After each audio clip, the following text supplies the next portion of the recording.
नमस्कार बालमित्रांनो, इयत्ता दुसरी, विषय मराठी. वाचूया, लिहूया, चित्र पाहूया, वाचूया आणि लिहूया. पहा, चित्रांचं निरीक्षण करा सर्वांनी. पहिलं चित्र आहे म्हैस. शब्द वाचा म्हैस. आणि या ठिकाणी रिकामी जागा जिथे दिलेली आहे तिथे तोच शब्द तुम्ही पुन्हा वाचत लिहायचा आहे. दुसरा शब्द ट्रक, पुस्तक, कुत्रा, चंद्र, चष्मा,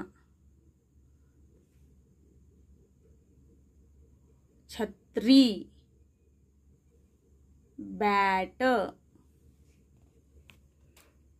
वर्तमानपत्र,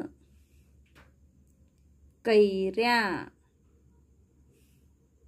कुऱ्हाड, बिस्किट, घड्याळ, खुर्ची, आईस्क्रीम, किल्ला. तर विद्यार्थी मित्रांनो, हे सर्व शब्द तुम्ही सर्वांनी पुन्हा एकदा वाचा आणि लिहा. धन्यवाद.